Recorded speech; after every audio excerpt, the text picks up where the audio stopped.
Well, this is Dr. Paul Cottrell, and I haven't been doing a live session on this channel for a while, so I figured I'd do something. What I'd like to do is go over, from a philosophical perspective, the issues with DEI, reparations, and the things that we have been seeing with the Pride movement, all right, over the years, and how they all intersect. All right.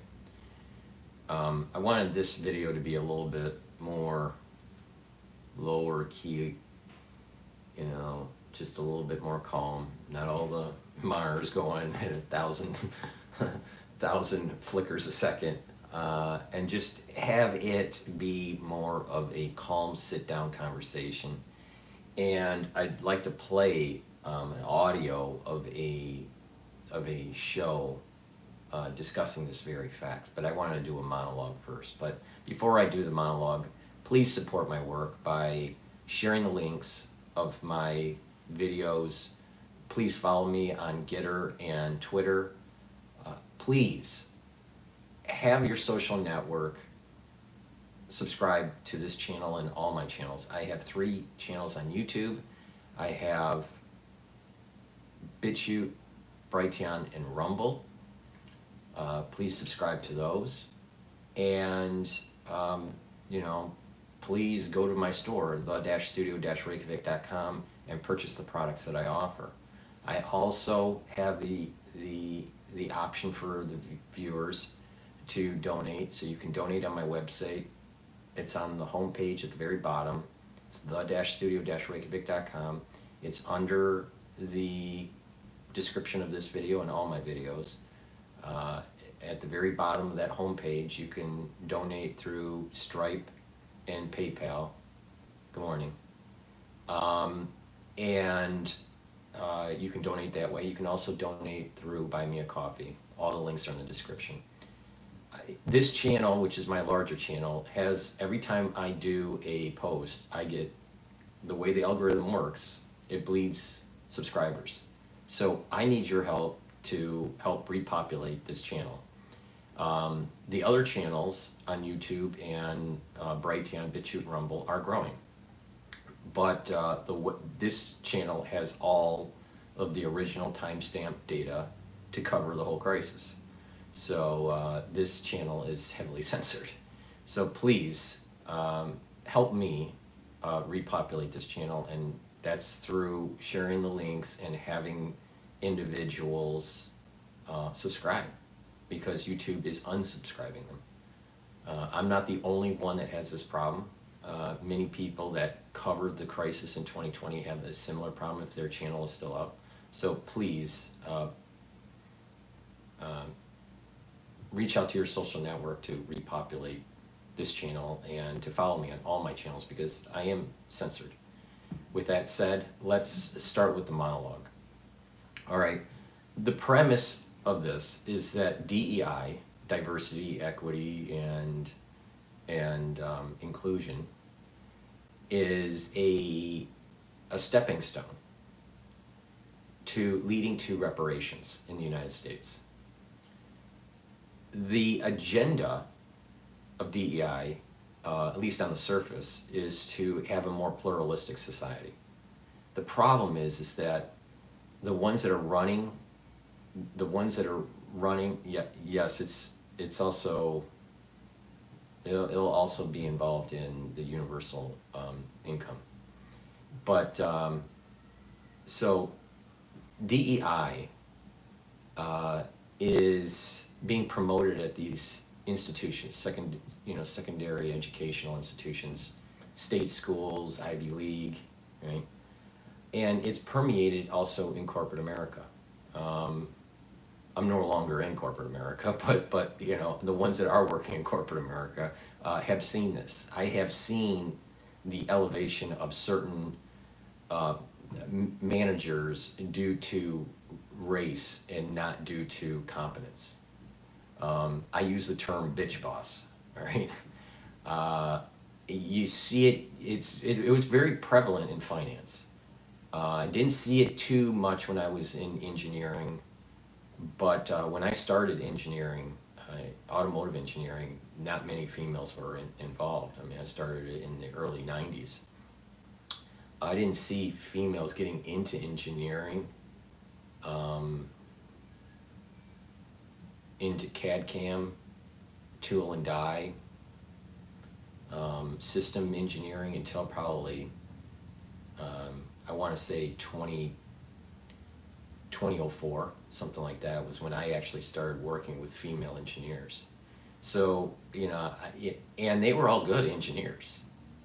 And it was through, I don't believe those hires were through DEI. Now, obviously, DEI didn't, I don't even believe DEI had a term in 2004. But we used the term affirmative action. And that term goes all the way back to the 60s.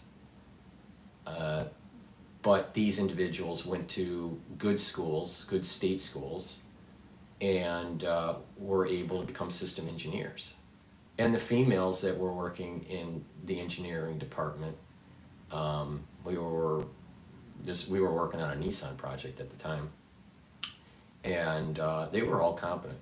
You know, they elevated to that position as an engineer because of competence, not because of their gender. Something happened radically. I started seeing it probably around 2012 in corporate. Now, I left corporate in 2018 to pursue medicine. Now that's during the Obama administration. You know, that might have something to do with it. There's aspects of DEI, affirmative action, dealing with Obama. There's obviously aspects of DEI and affirmative action dealing with Claud and Gay, ex-president Claud and Gay. A side note, I was at the Harvard Club yesterday. Claud and Gay's picture is still up in the lobby. At the Harvard Club in New York, there are two main doors. There's the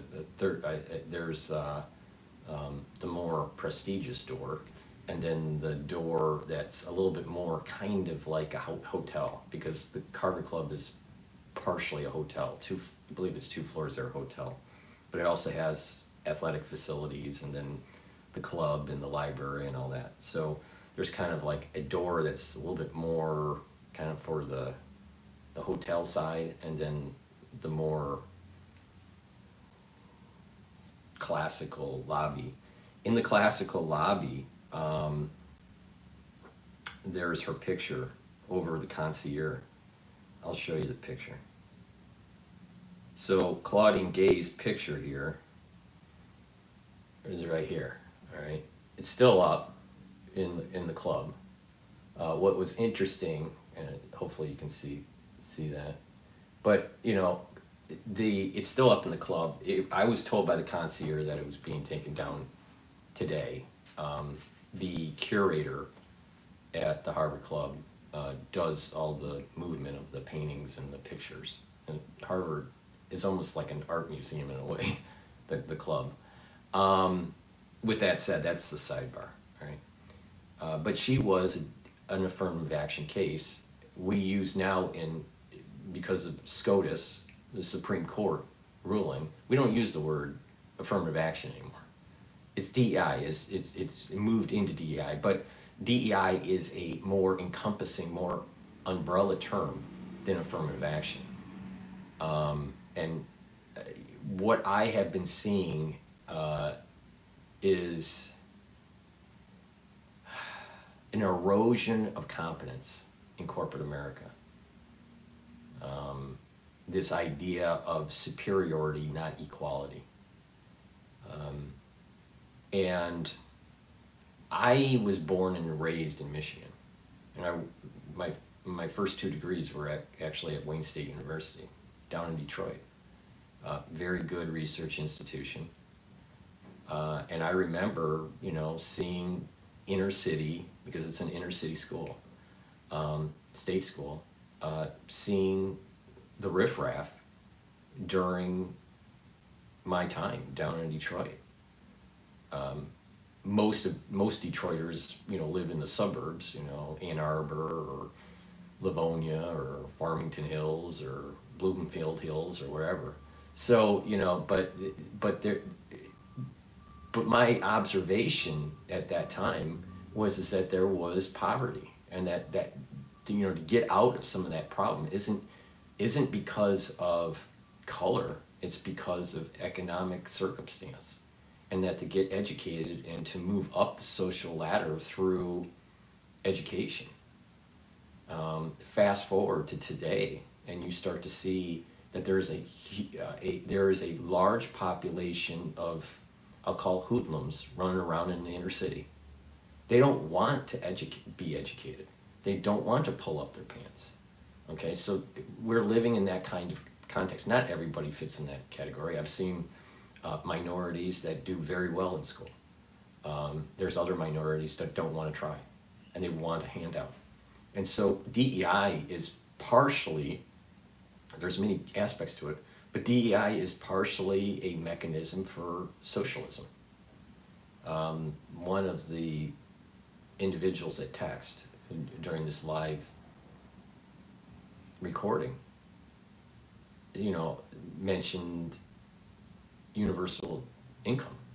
Well, this is part of it. So, DEI, diversity, equity, and inclusion, is another word for affirmative action. And DEI is not, from what I have seen, DEI is not about being diverse, a pluralistic society, a meritocracy at all. What it really is division. It's creating a division in the society to usher in socialistic programs. They're antithetical to capitalism, antithetical to the constitutional republic that we have, and it is eroding pillars that I think are very important in our society, such as having a religious component, having some concept of a religious foundation, having a foundation for family, traditional family, and having that an association of country, and the idea of the pursuit of happiness, right? Without having to go through the tyranny of government. That's what our founding fathers were all about. But DEI is trying to erode that. So I feel as though individuals like myself, and perhaps even individuals that are listening to this video, have to really push back on DEI, because what it will do over time in corporate America, you will have individuals rising up to a position where they're not really that qualified and make big mistakes, and companies will blow up. Case in point, look at what happened with Bud Light. An American brand, major American brand, Budweiser, totally destroyed because they were pushing an agenda. All right? And this is where this whole pride movement is related to DEI. All right? We are seeing the destruction of Star Wars. Star Wars, the movies by Lucas, he sold it to Disney, and Disney has completely gentrified that franchise to the point where, I was raised, I remember seeing the very first Star Wars in the movie theater, all right, when it came out. They totally destroyed Star Wars because of this woke agenda. There have been people that work for Disney that have been caught in Zoom meetings stating that they were promoting a homosexual agenda. And to keep on pushing the limits. And the ones that ran Disney at the time allowed it to happen. They just kept on allowing it to happen. And the ones that were running the show were, these DEI woke individuals. So we're using terms, DEI, affirmative action, woke. They're all related. They're all related. What I am concerned about is that DEI is going to bring in our institutions, work institutions, government, and academia, where you're going to have a population that is rising up without real skills. And even if they did still have those real skills, and they were competent in their job, were competent in their, as a professor, they're promoting an agenda that's socialistic, that's antithetical to religion, to country, to family. Case in point, I've been saying this covering the whole crisis in the Middle East. We have liberals that are whining about the collateral damage that the Israelis are creating in Gaza. Is that collateral damage real? Yes, it is. All wars have collateral damage. There's not a war that doesn't have collateral damage. Is it excessive? I think all collateral damage is excessive. But the reality of the situation is that there's a war that's going on. But where are the bleeding heart liberals talking about the babies they killed with these abortions, these abortion rights that they were pushing over the years? More children have died since 1970s because of abortion in the United States than any war.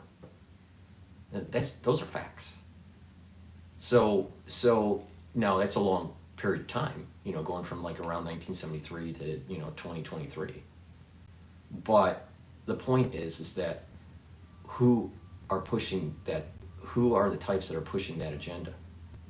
The socialists, the woke. So this is why I said that we have to get back to the foundations of having some sort of religious affiliation where our decisions are going to be judged by higher power.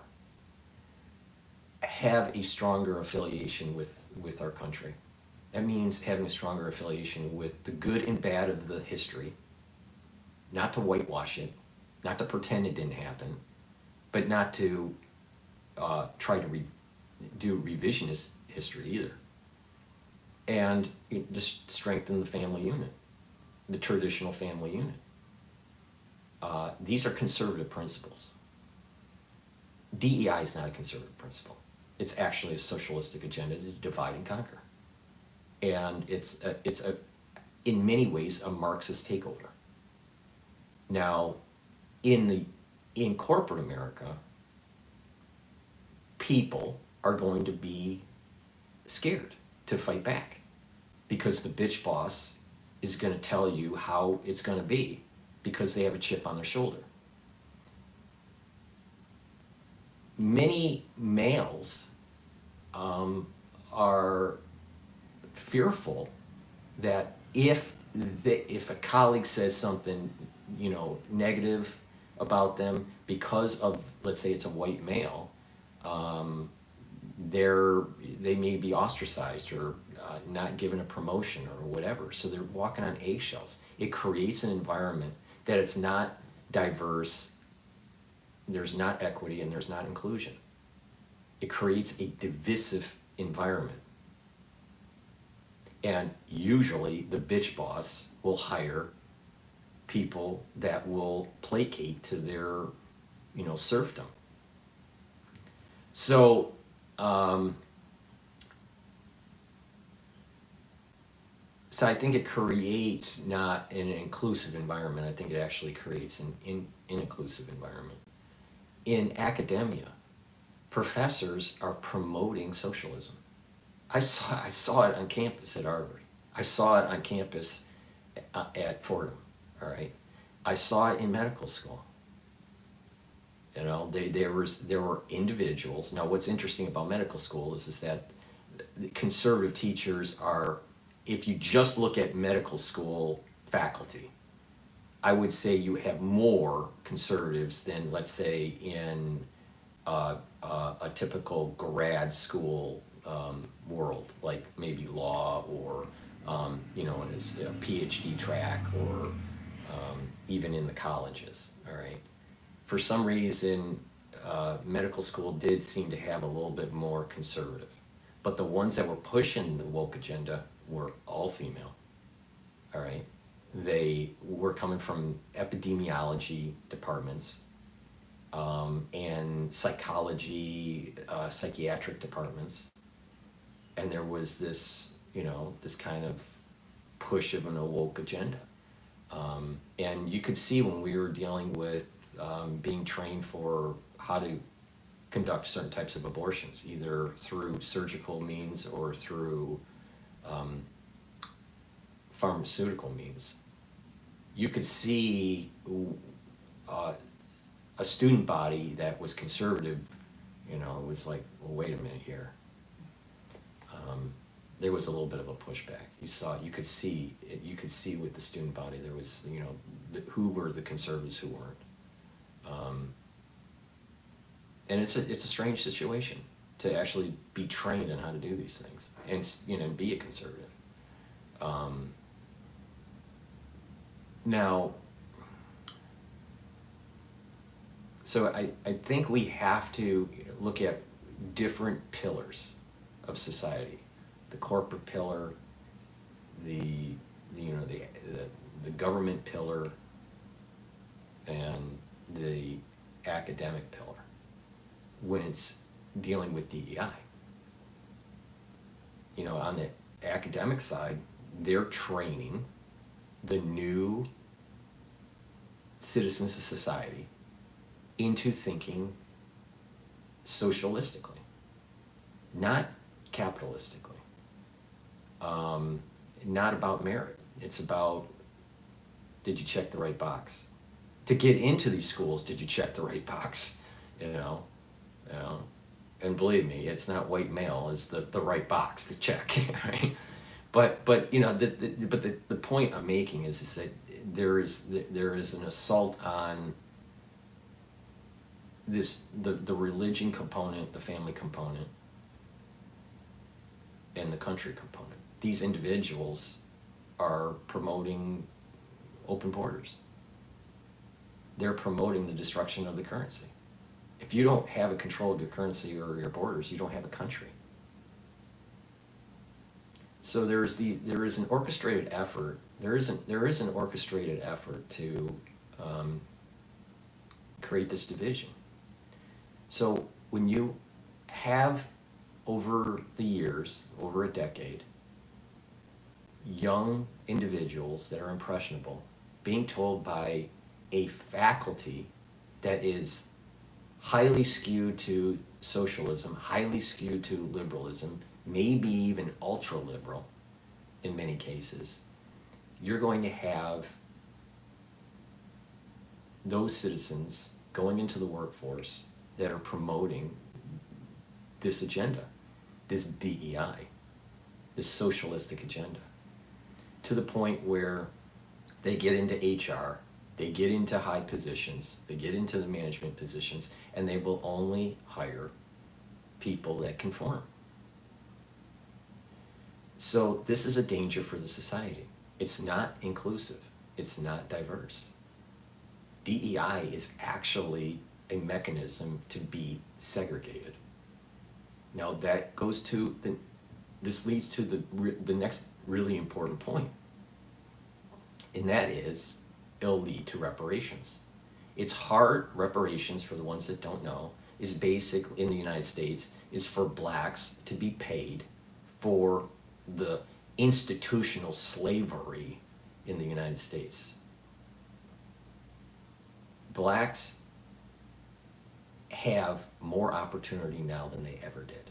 There are more black billionaires than ever in history.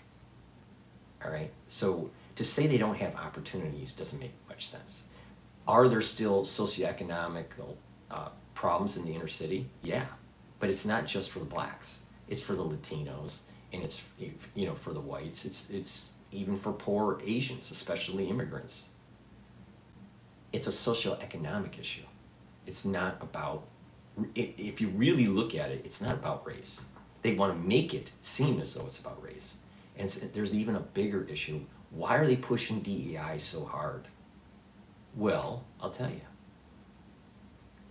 There is a small window of opportunity to push this reparations, to get money, either directly through taxation or indirectly through some sort of social program that will be inflationary, where money is given to black individuals. All right.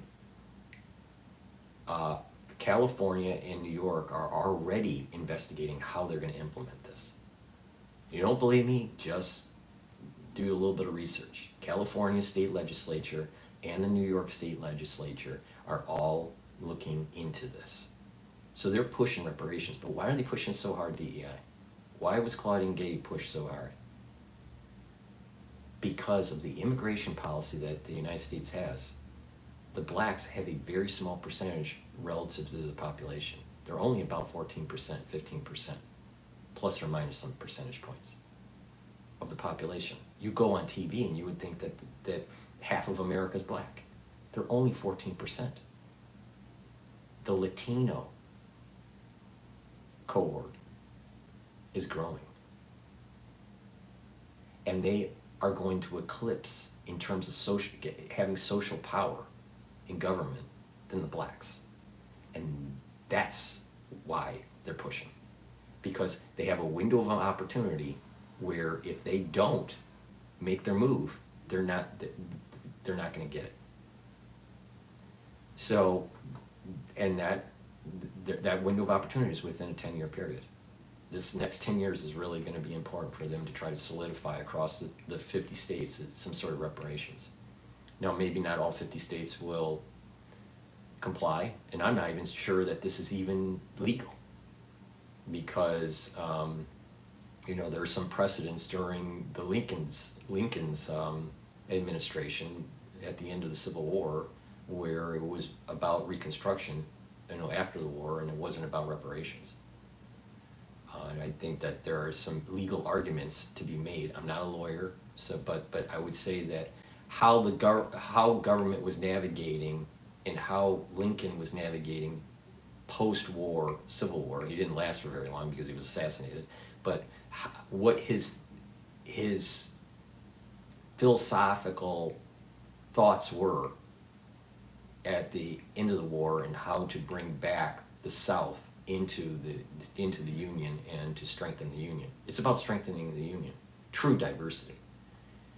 And this country is a great country. You go to anyone that has gone and spent time overseas, our country is the most pluralistic country in the world. All right, even we have all these problems that are going on, we still are the most pluralistic society. All right, blacks have more opportunity now than they have ever had, ever, in society, in human history. And again, there are more billionaire blacks than ever before. So, the reality of the situation is that it's about socioeconomical problems that need to be addressed, but a lot of that is through education. A lot of that's through hard work. It's not just education. It's not just hard work. There's a luck component too. But take the mindset of an immigrant. Usually an immigrant that comes to the United States, they're scraping by. Their kids end up going to college, right? And moving up the social ladder. And then their kids, so the grandkids, end up having an even better life. And that's the way most families that have immigrated to the United States, that was their trajectory. But DEI has a tendency to try to play the blame game. So individuals get special treatment, socialistic programs, yada yada yada, right? And they want to blame society for their ills. Claud and Gay, for example, blamed in her resignation letter, and so did the Harvard Corporation, blamed racism as the reason why Claud and Gay was stepping down. But the reality of the situation is that she was an affirmative action case. In the terms that we use today, it's a DEI. But she was, you're not a Haitian immigrant, right?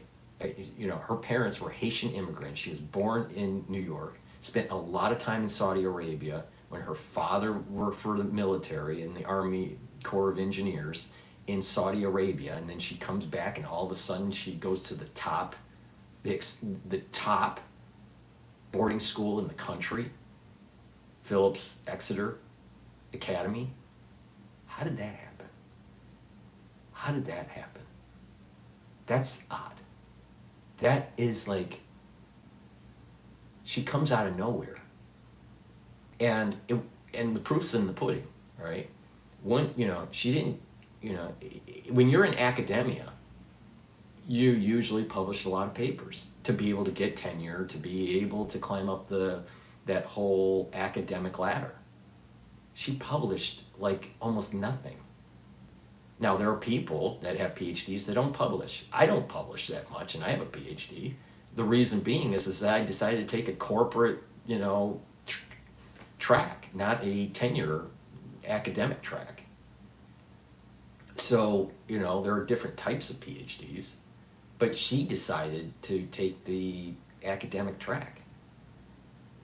Now, I do think that she has some administrative skills to save money for the university, and she proved that during the deficit that FAS, the Faculty of Arts and Sciences at Harvard, had. They had I think it was a $20 million deficit, and she ended up having a surplus. Maybe it was a $12 million deficit, but either way, it was a serious deficit. The bottom line is that she has some skills.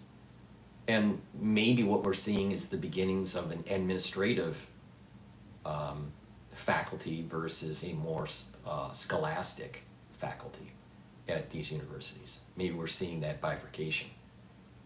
I don't know. But the point here is that there seems to be special privileges, special considerations when it came to Claud and Gay. So, keep this in mind, that DEI is about creating a division, creating a social stir where there is segregation of thought and of people to allow the ushering in of reparations.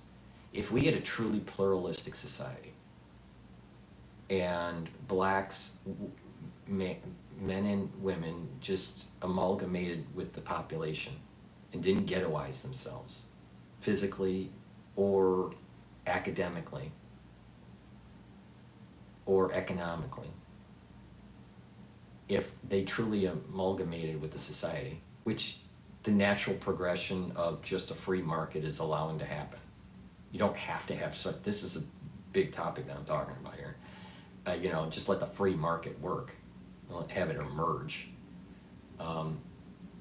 It would be hard to push reparations because these individuals, there'd be a larger population of people that are successful, and this quote structural, what they call structural racism, which I think is questionable if it even exists in large mass. It may be local, but I don't think it's global. I don't think it's nationwide structural racism. But in the 50s it was, but we're not in the 50s. That was a long time ago.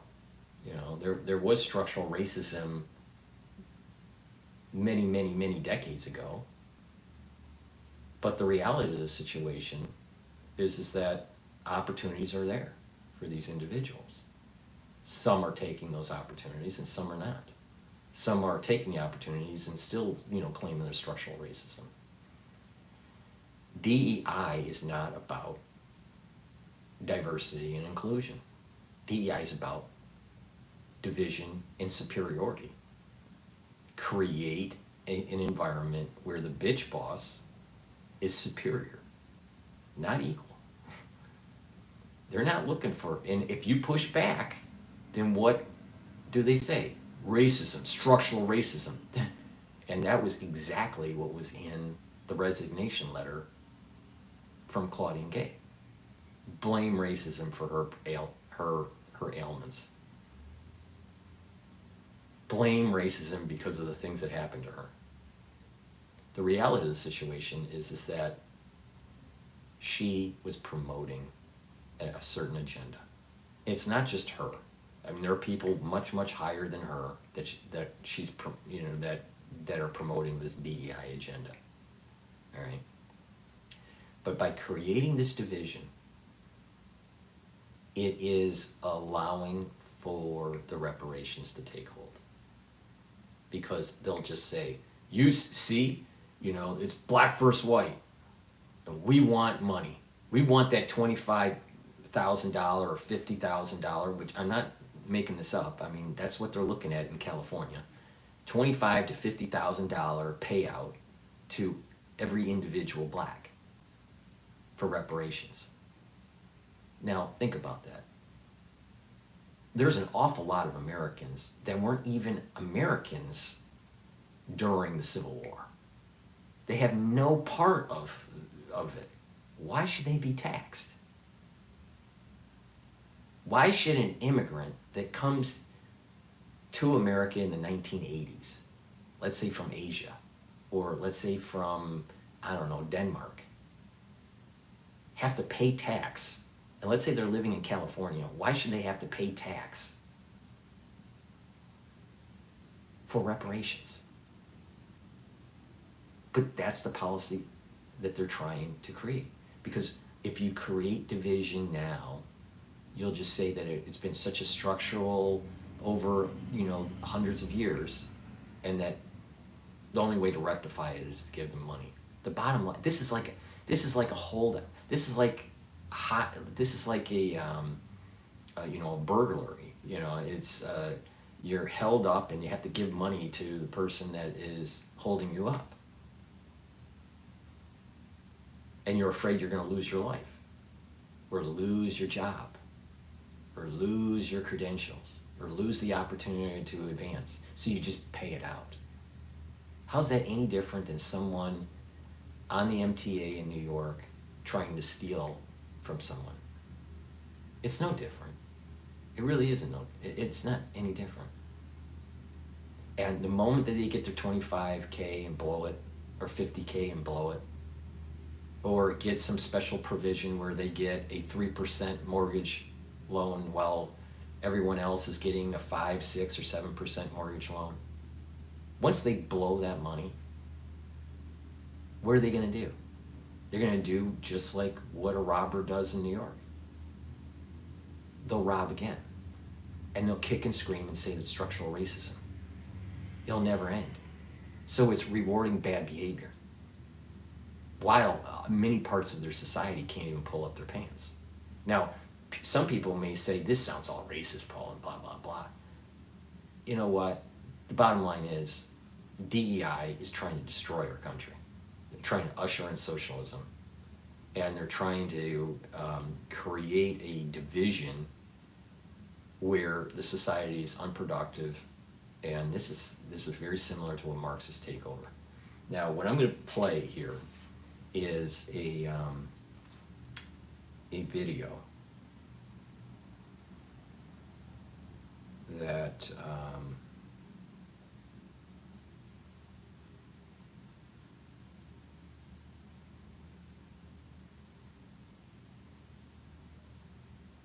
that's on YouTube.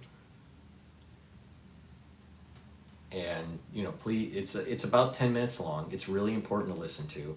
I believe the researcher that is being interviewed on Sky, this is Sky News Australia, is the wife of Neil Ferguson. And she has an amazing story. So just listen to her argument on this. It's in line with what I'm saying. She probably says it more eloquently than I do, which is okay.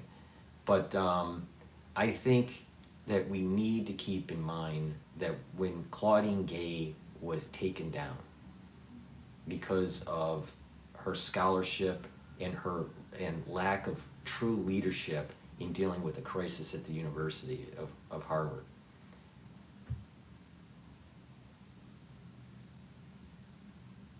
we have to look at it in the context that DEI is rotting the foundations of our country, and that we need to go back to free markets. We need to go back to some simple stuff like, you know, a religious foundation, a family foundation, and, you know, a country, having some pride in our country. And to say that, yes, there's been things that have gone wrong in our history, and there are things that have gone right in our history, and that we, the people, the pluralists, we the people, all of us, can make this world a better union, not destroy it through DEI. So let's play this. To the resignation of the president of Harvard, Claud and Gay, has been predictably divided. For some, the university's first black head deserved to lose her job after accusations of plagiarism and a completely shambolic performance at a congressional hearing on anti-Semitism last month. And Dr. Gay, at Harvard, does calling for the genocide of Jews violate Harvard's rules of bullying and harassment, yes or no? It can be, depending on the context. What's the context? Targeted at an individual. It's targeted at Jewish students, Jewish individuals. So the answer is yes, that calling for the genocide of Jews violates Harvard Code of Conduct, correct? Again, it depends on the context. It does not depend on the context. The answer is yes, and this is why you should resign. Amazing. All depends on the context, apparently. Anyway, some people are ignoring that and are claiming that there's actually a sinister racial agenda in this sacking.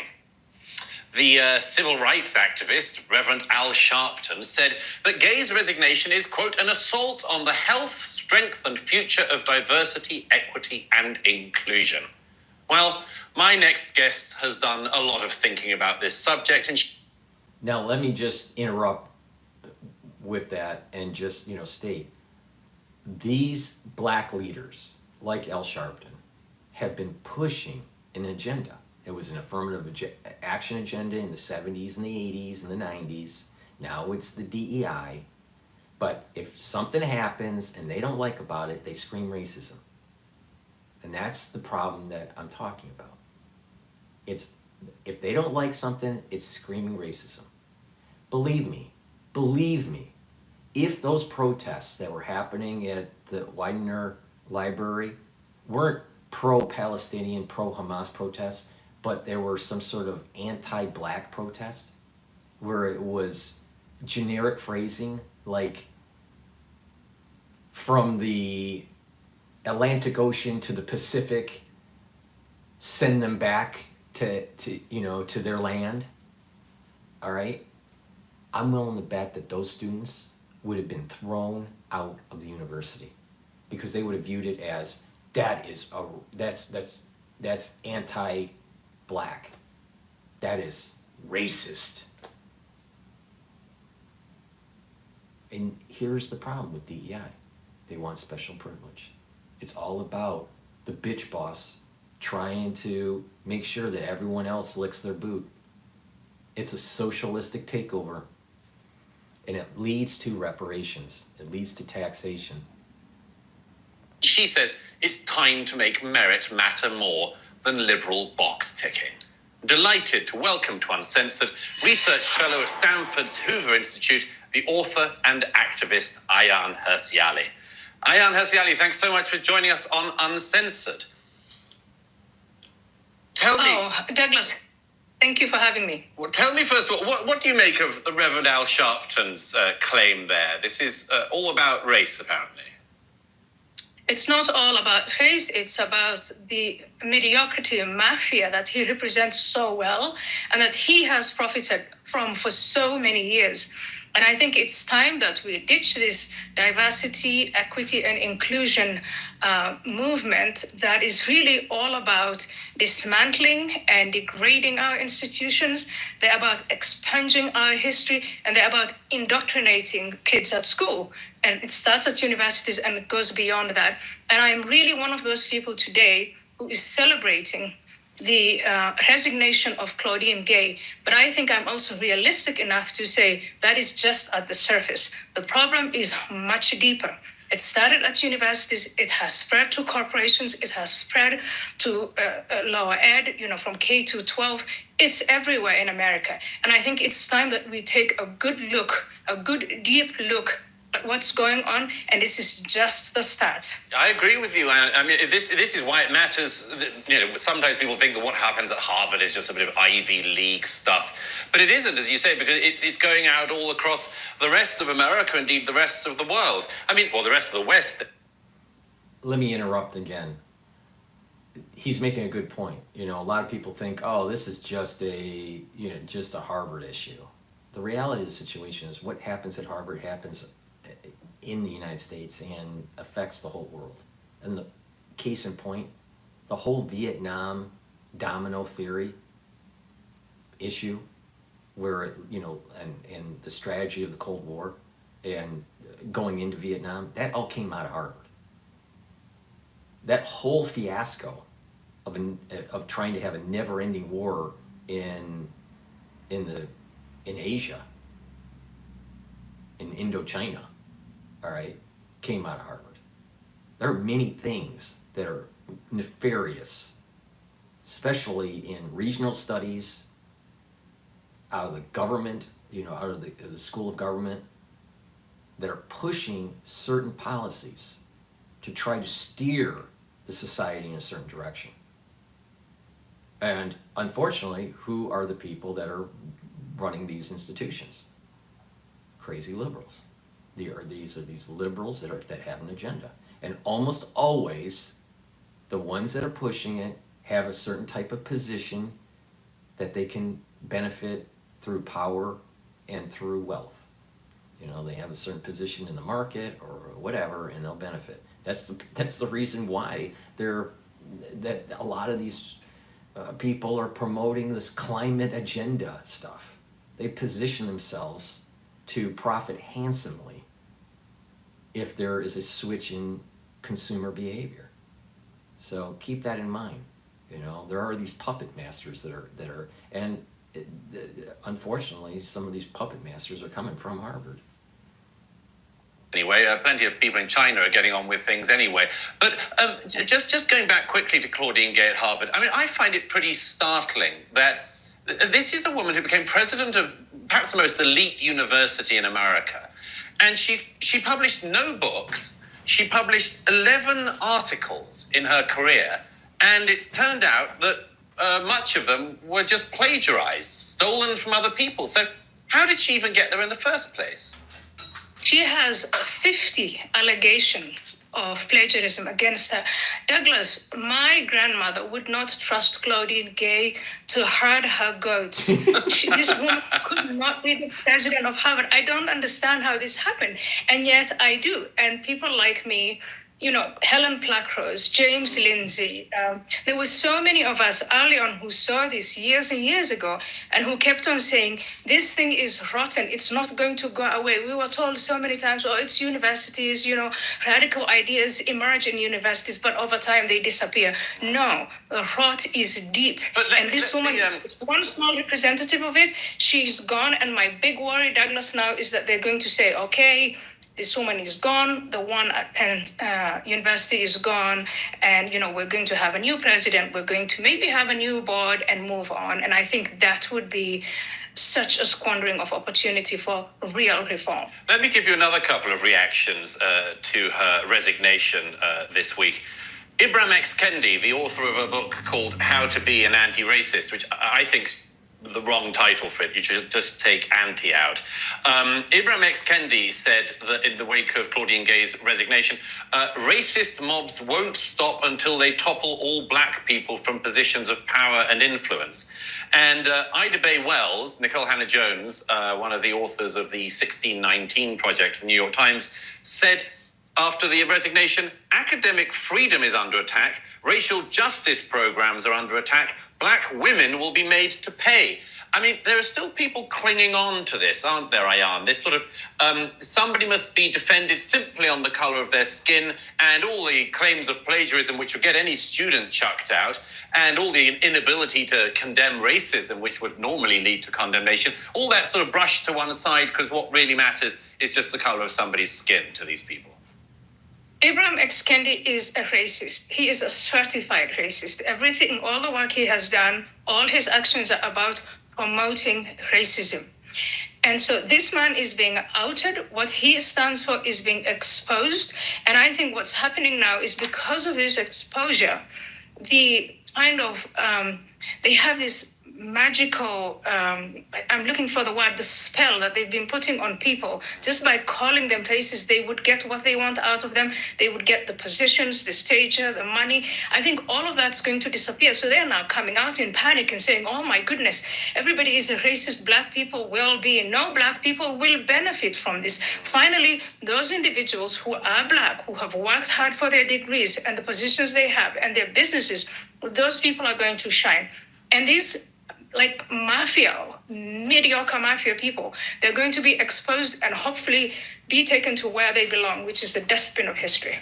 Now, couldn't agree more, but Ayan, just tell me, I mean, it's so much wider, this, for the whole of society, isn't it? Because, I mean, once these ideas of, you know, prioritizing people because of their race or their sex or their sexuality, once those things are pushed to the forefront, then all the issues of merit get inevitably just pushed to the back.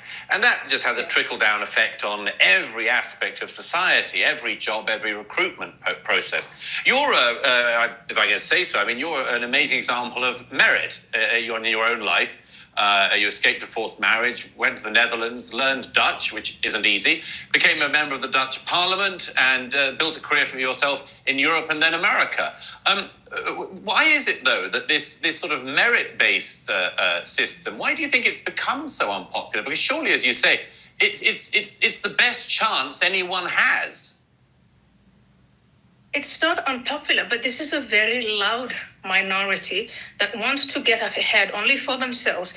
And then they're claiming they speak for all blacks, for all women, for all, gender identity minorities. They don't speak for any of these minorities. They do this so that they can get ahead. Ibram X. Kendi speaks for himself. Claud and Gay speaks for herself. She doesn't speak for me.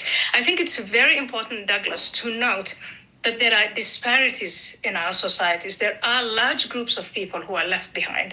And it's extremely important to tackle that. And the way to do it and the way to lift up the people who are left behind is to make them a part of the values that make us come ahead, the values of hard work, the values of community, the values of commitment, of responsibility, of getting up in the morning, of lifting yourself up by your bootstraps. That, I think, is what, for me, America is all about. And we can do that without degrading the standards of what has lifted up everyone out of poverty. She is right on the message here, 100%.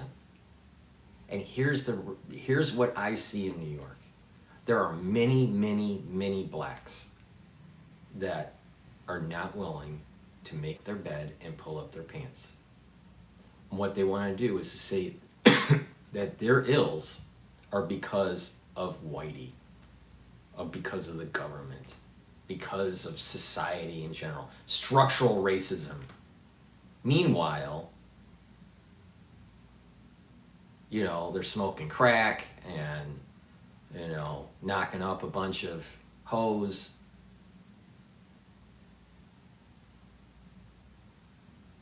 That's the society that they want to blame society for their ills. Meanwhile, they're living in a country where even if you couldn't afford education, but there are many, many ways to get an education in the United States, formal education, through government programs, right? But even if they couldn't even get those, you could go to a library and learn. And those books are for free. And get a skill that earns you some money, and then eventually you move up the ladder and maybe you can earn enough money to go to for formal education. There are ways to get out of these economic situations that people are in. And these economic situations are for Asians, for whites, for blacks, for Latinos, the whole spectrum. And let's face it, the black population is relatively low. Relatively low. And they want you to think that there's such structural racism with only 14%, 15% of the population. Yeah, right. It just doesn't hold water anymore. Was there problems with segregation in the 50s and the 40s in the United States? Absolutely. But what about those states that were inclusive at that time? Not everybody was, deep South segregation in the 40s and the 50s. The problem is that they're looking up to people, the blacks are looking up to people that are doing b-ball, right? Basketball, making a lot of money on basketball or being a rapper, and they think that's their only ticket. Look at how they behave in the public schools. And it's not just the blacks that are misbehaving in the public schools, it's also the whites. There's a behavioral issue on top of it that I believe that DEI is helping to promote.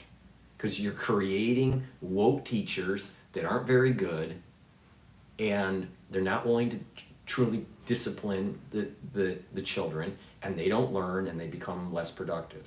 It goes back to strong family, strong identity to country, and having some religious foundation, some morality.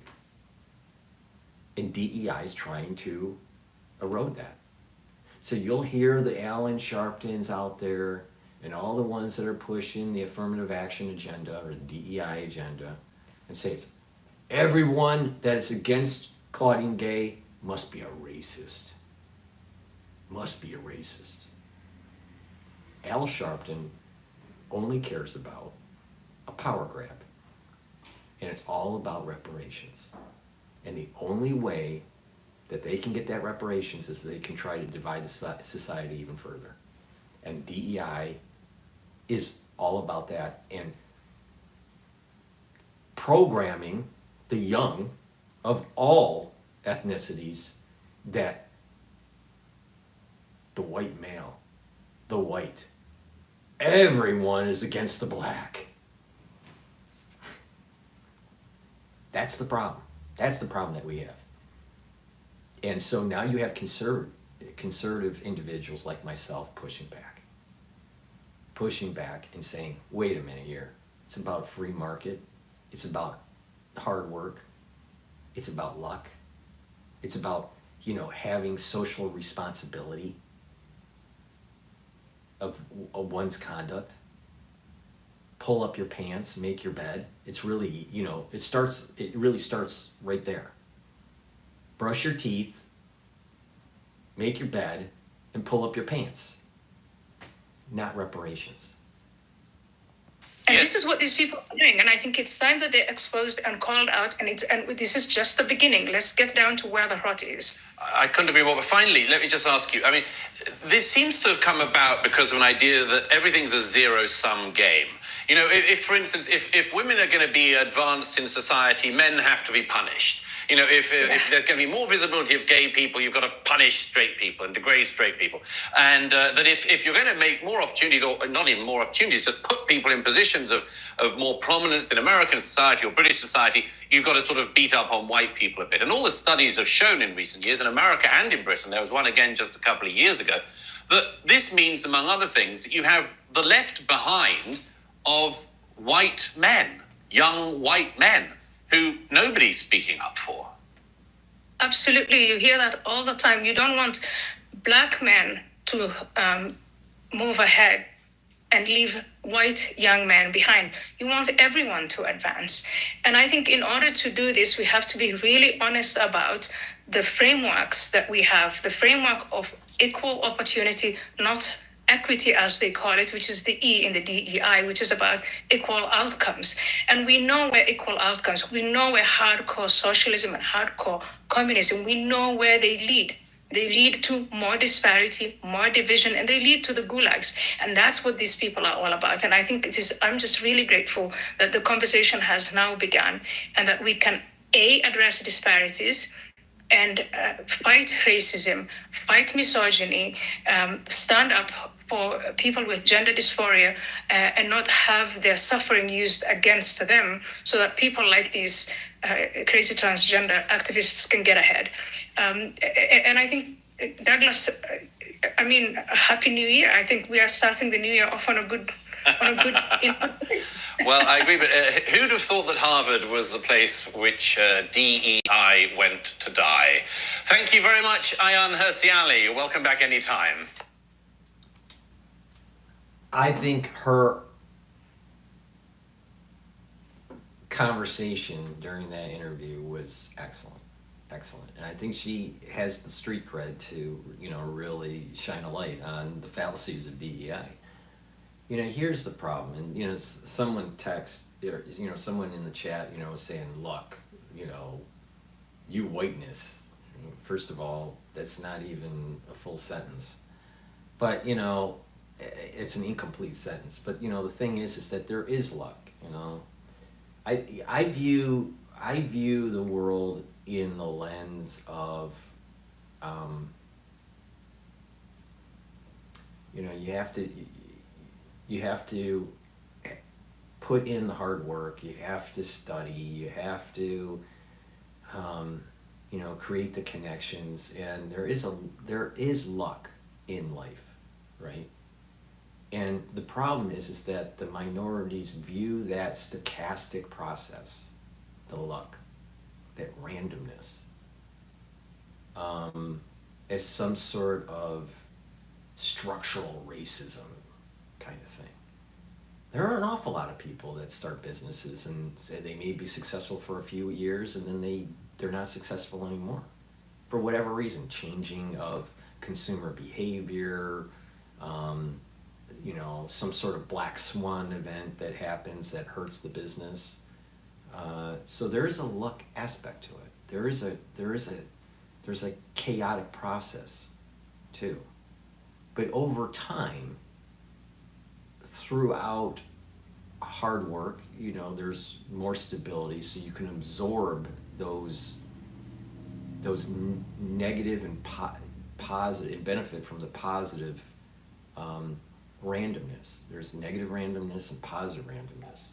We use the term luck or bad luck, but there's positive and negative randomness in our lives. And when you become more and more financially stable, you can absorb those negative random shocks and benefit from the positive random shocks. Now, in terms of street cred and understanding this concept that I have, I've spent a lot of time in chaos theory. Right? So, I understand what I'm talking about here. It's not structural racism. What it is the inability of a group of people to realize that you have to think not just individualistically, you have to think generationally. And this is how you build family wealth. You have to think generationally. Hard work for one generation to help to benefit the next generation. And this comes back to that concept of family, country, and religion. When you don't have those strong foundations, you're not going to understand what I'm saying. Because you got to think in not just the individual context, but also the generational context, your family context, the country context. There is a certain part of the society at certain times in one's life that there's going to have to be sacrifice for the betterment of the society. Case in point, look at what happened on D-Day.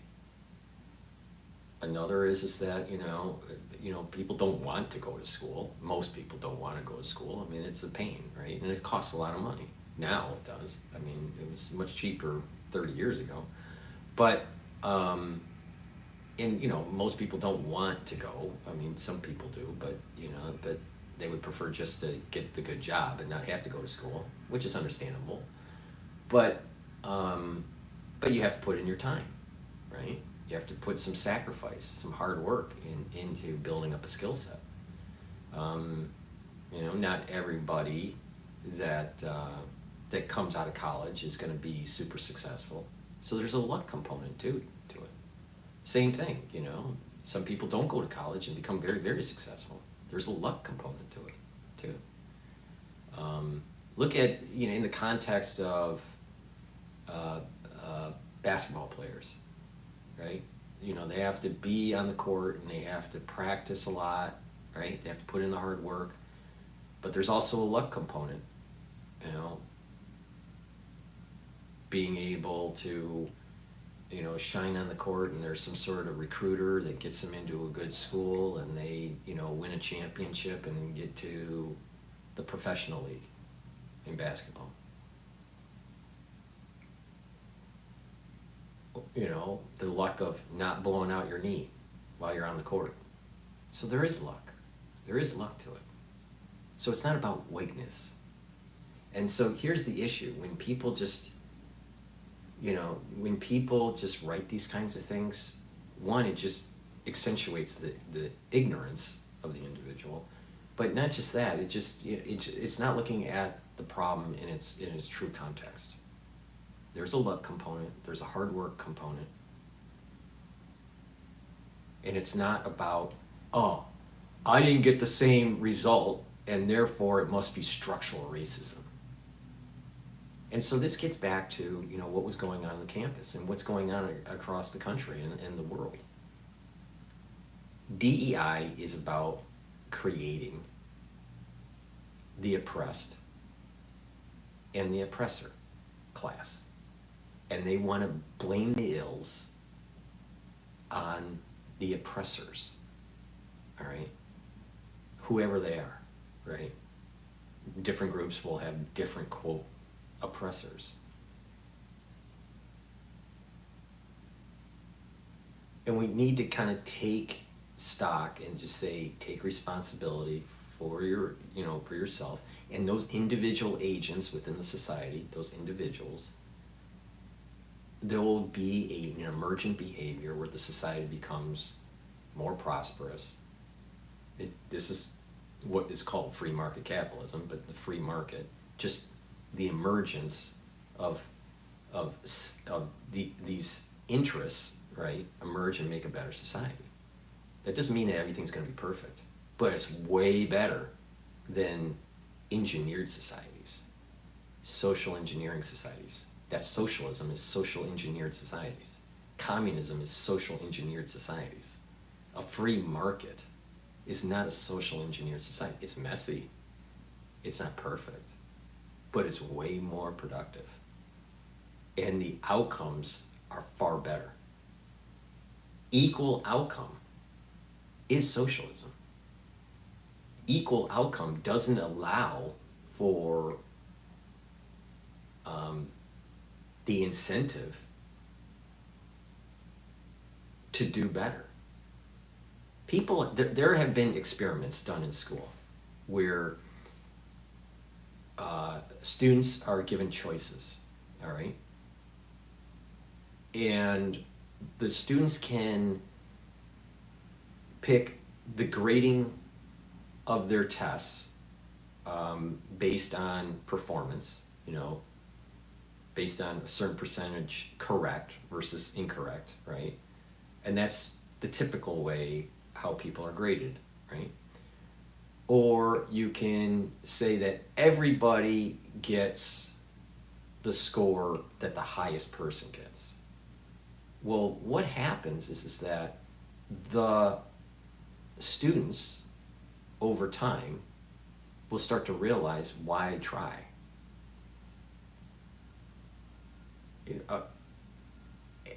But that individual that's really trying to learn is pulling the weight of the whole class. So they're getting an A, everyone else isn't trying, and they get an E, right? But everyone gets an A because the best one pulled the rest of the class. And this is, I think, emblematic of what DEI is. DEI is about, trying to blame the performers that they're at fault, and that the ones that aren't performing should be given the same performance. And so here you get the grade inflation, and grade inflation is a big problem in these universities now, because grad school is becoming more and more competitive, especially for law and for medicine. So, just a slight reduction in GPA may, hurt their application. So there's another component to that. Plus the professors are worried about getting sued, creating some sort of argument with the student and hurting their career in some way, because a lot of professors are adjuncts, so they want to keep their job. They're walking on eggshells every semester or every year to get the contract renewed, and the students play the game, right?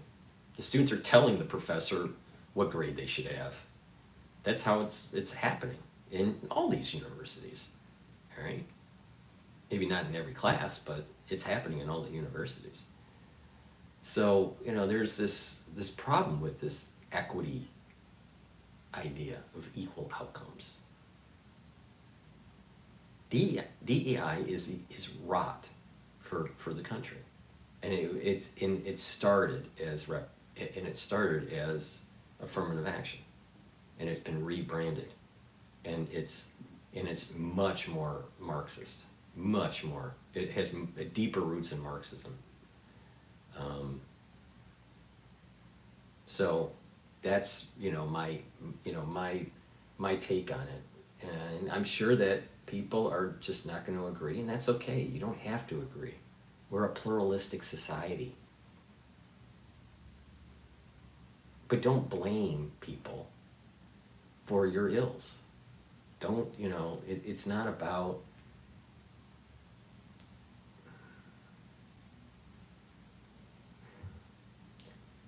other races should not be blamed for a large percentage of a certain population not pulling up their pants, thinking that being a hoodlum is right, bringing down society, stealing from stores.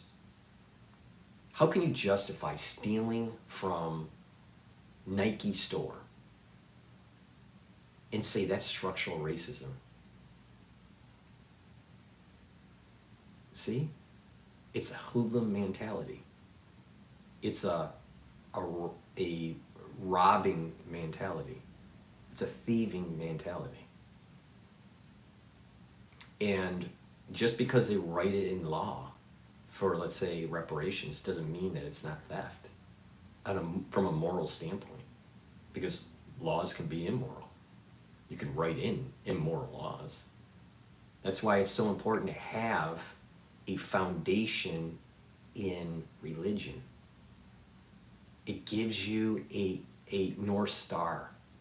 If you lose family, country, and religion, you don't have a North Star. You don't have a guiding star. How do you move through society? And the individuals that don't have these North Stars can't pull up their pants. They have to steal from Nike store. They have to destroy property. They have to go to Home Depot and steal equipment. They have to go to Walmart and steal.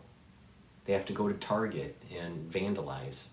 They have to go to CVS or Walgreens and steal. And they want to blame it on structural racism. This is what AOC, I'm not making this up. This is happening in real time in inner cities in America. And AOC is promoting it,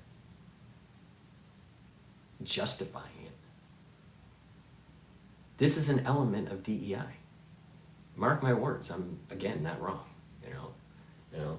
There's not anyone on, as a YouTuber that, everyone, it seems like everyone has some sort of mug that people can buy on, on their favorite YouTuber, right?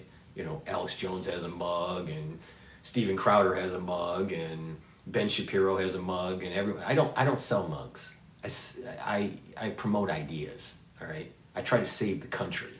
I don't sell mugs, but I do have probably the best mug that is on the planet. I'm not wrong. I'm not wrong. DEI is rotting America.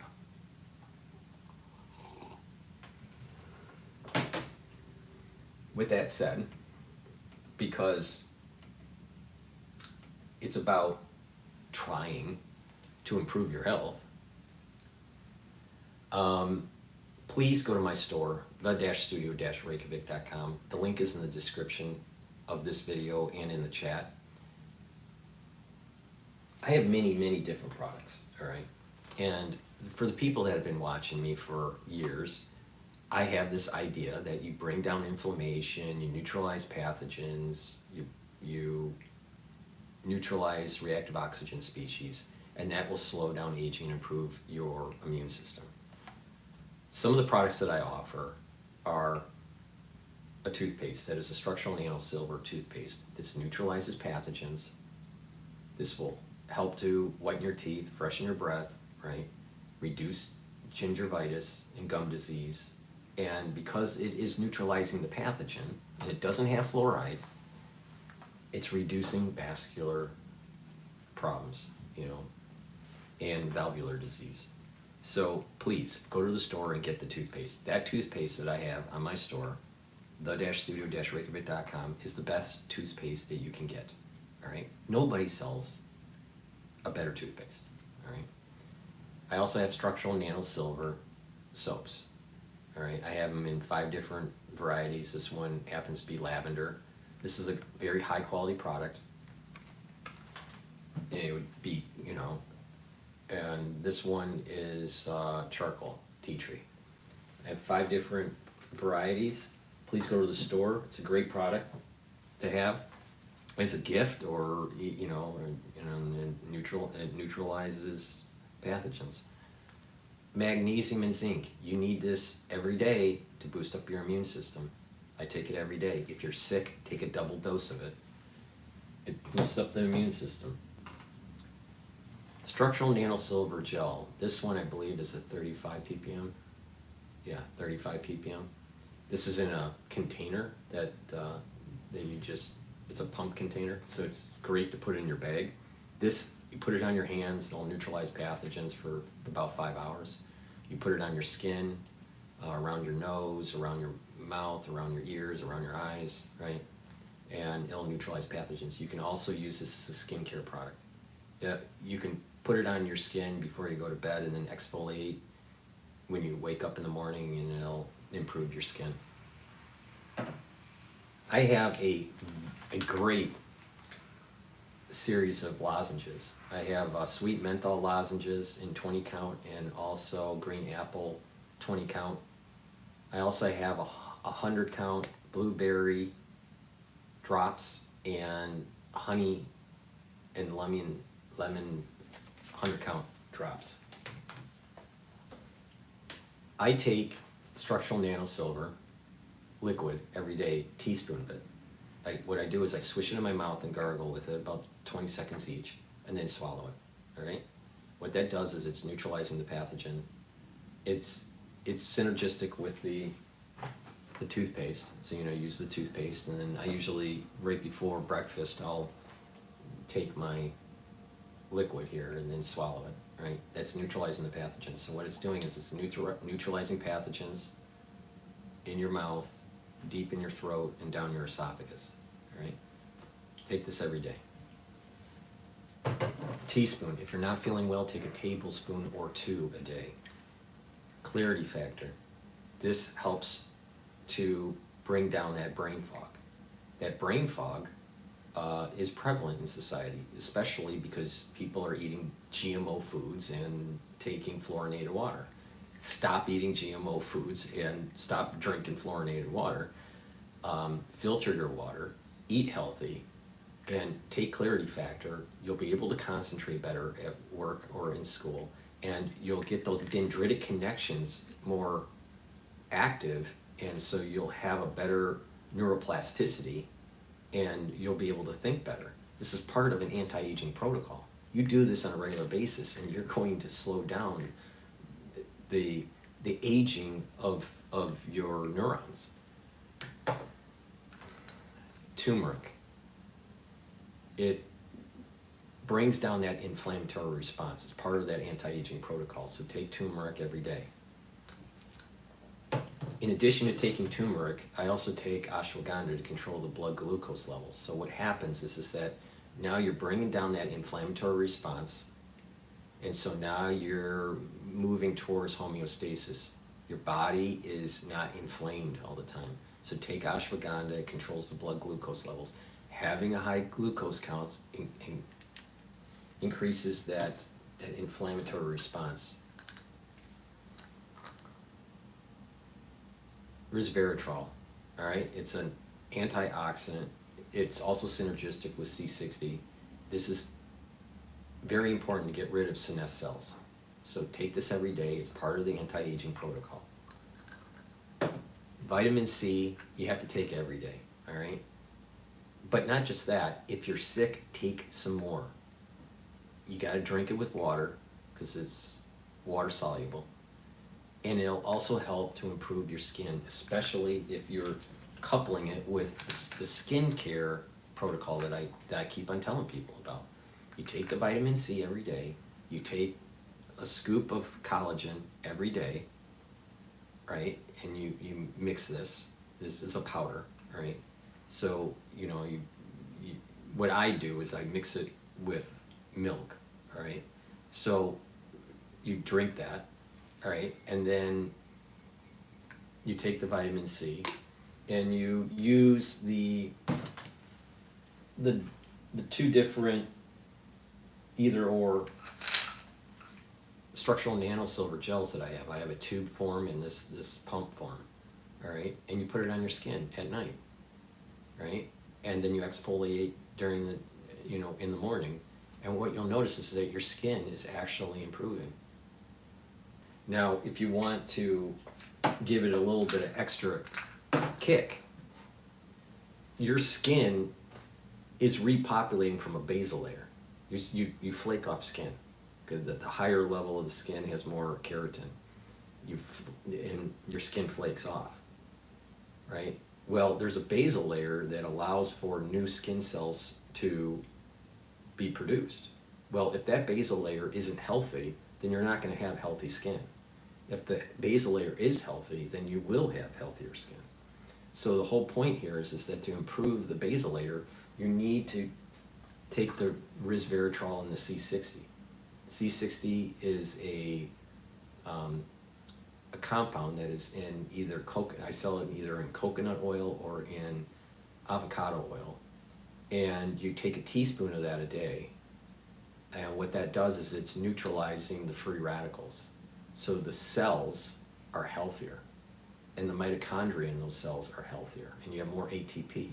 So the basal layer is going to be improved when you take the resveratrol and the C60. And you couple that with that protocol, that skin protocol, the collagen, the vitamin C, drinking 64 ounces of filtered water throughout the day, and putting on the gel at night, and you're going to see an improvement on your skin. Another thing that improves your skin is this getting your gut biome into homeostasis. People don't realize that our metabolism is based on our gut. Our mental health and mental acuity is also related to our gut health. Our liver health is related to our gut health because there's a direct communication between the absorption of nutrients and it feeding right into the liver, right? So through the portal vein. So the point here is that gut health is a real important system to get into homeostasis. I have a powder and I have it in a capsule form by Amio. This one's by Boomer. I take the powder form because I mix it with hummus every day. Now, by doing that, you're going to improve your metabolism. You're going to be able to absorb better nutrients. You're going to have this better communication with your liver, and you're going to have a better communication with your brain, which allows you to have better mental acuity.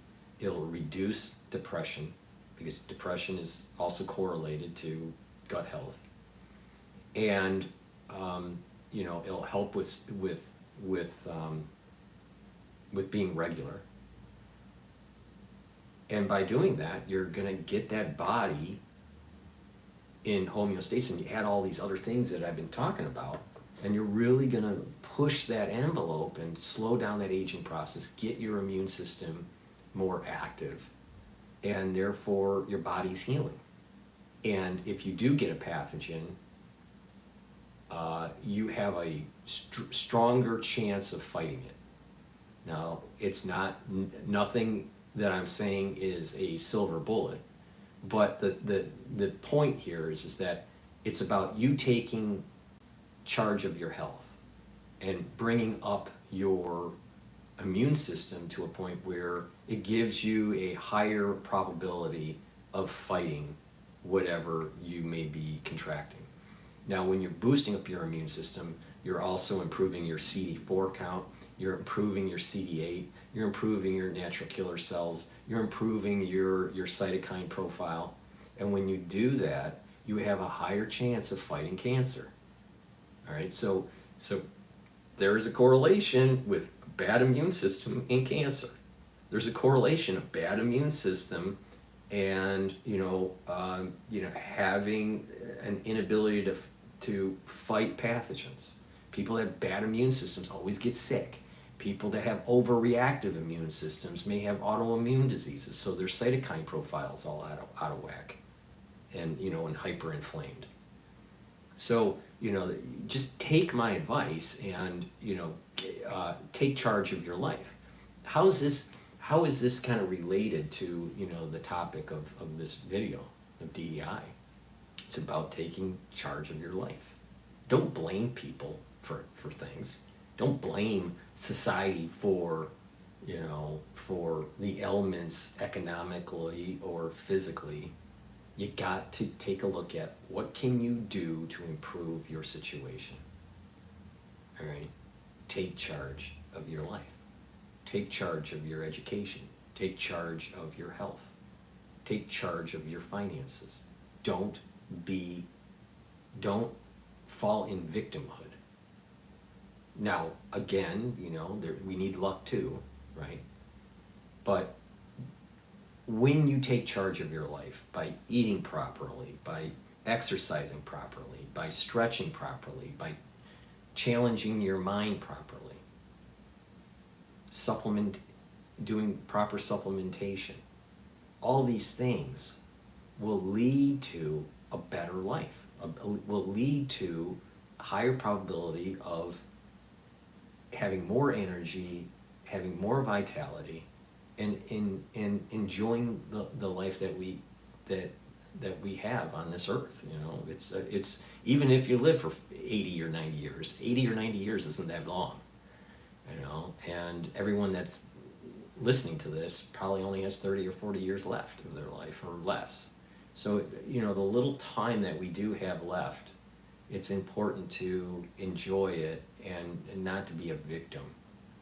There are corporations out there that are trying to hurt you, right? But you can fight it.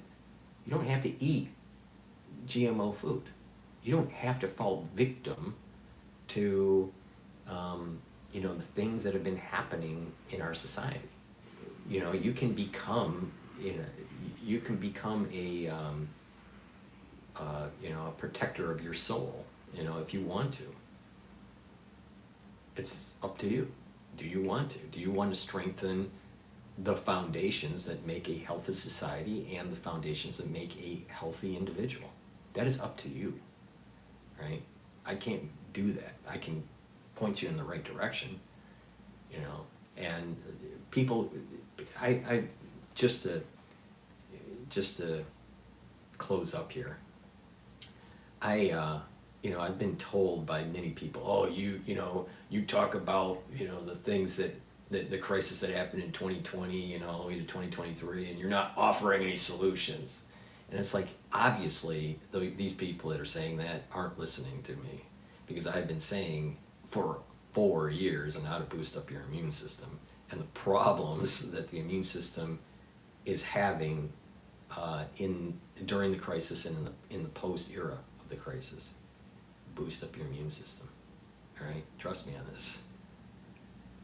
So, thank you for listening. Please help this, you know, fight the censorship by sharing the links. Please subscribe to all 3 YouTube channels that I have. Links are in the description of this video and all of the videos. And please ask your social network to follow me.